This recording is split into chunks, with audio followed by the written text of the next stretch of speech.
dans la semaine. Tout de suite, autre sujet, nous allons accueillir un autre artiste en la personne de Jean-François Chevalier, bonjour. Bonjour. Ainsi que Sophie Richard-Loubière.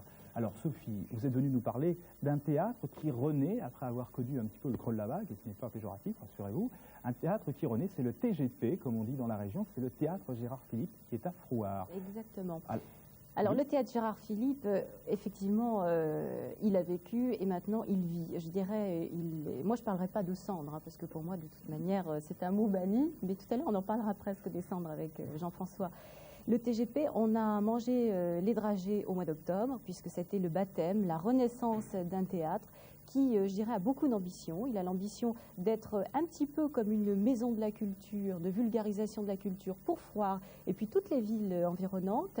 Et puis c'est également le rôle d'un centre culturel pour que tous ceux qui aiment le théâtre, tous ceux qui aiment la culture, tous ceux qui aiment échanger et apprendre des choses, eh bien, se retrouvent dans ce lieu qui maintenant a été rénové, qui est superbe, et un directeur très très très dynamique et toute une équipe. Alors si Sophie, vous vous occupez de la communication, du service presse de cette théâtre, vous faites très bien votre métier d'ailleurs. Je ne sais pas.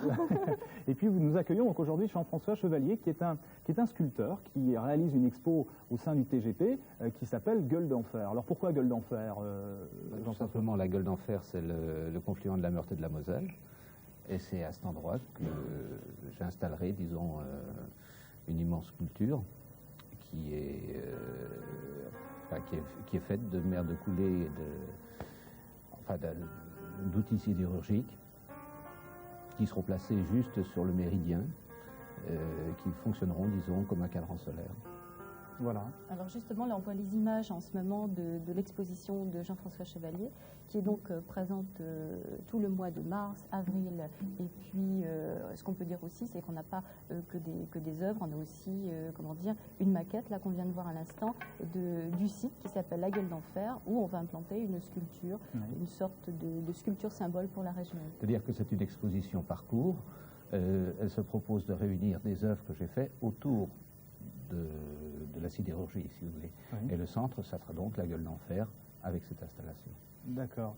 Donc ça, c'est la sculpture et Gueule d'enfer avec Jean-François Chevalier.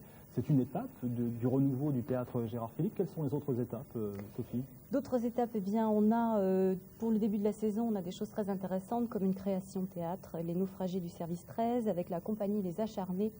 Alors il y a beaucoup de choses très intéressantes à voir, ça sera donc au mois de mars, et puis j'en profite ici pour parler pour le mois de mars, c'est d'une exposition et d'un spectacle sur Jean Lotte. Jean Lotte qu'on connaît bien parce qu'il a aussi été gagman chez Jacques Tati, mais ça on ne le sait pas, c'est intéressant. Et donc la mise en scène est de Denis Milot, exposition animation, donc Jean Lotte à découvrir très rapidement au théâtre Gérard Philipe, et j'espère que vous serez nombreux à venir grossir les rangs de ce théâtre qui respire maintenant. Que sentez-vous à travers ce renouveau, vous qui êtes sculpteur, vous qui êtes artiste, Jean-François? Est-ce que c'est une nouvelle étape aussi pour vous? Ah oui, parce que je crois qu'il y a une longue perspective qui est ouverte. Disons qu'avec Daniel Van de Castel, qui est très dynamique, et c'est, je pense, suffisamment séduire les gens avec des moments forts. Oui. Je crois que c'est surtout ça qu'il est... Alors, à quoi peut-on expliquer ce renouveau? Quelle a été la volonté? On a vraiment connu le bas. Je crois que le bilan a été déposé pour le TGP, puis là c'est reparti. À qui doit-on ce renouveau? À qui doit-on ce nouveau départ? Eh ben, Jean-François vient de le dire. Je crois que c'est, bon, bien sûr à la municipalité, hein, oui, et puis aux collectivités qui ont quand même souffert de cette absence de lieux culturels pendant 2 ans. Et puis aussi à Daniel Van de Castel qui est quelqu'un qui est ce qu'on peut l'appeler un théâtre. On sent vraiment la famille soudée. Ah oui, vous êtes vraiment une grande famille. Hein.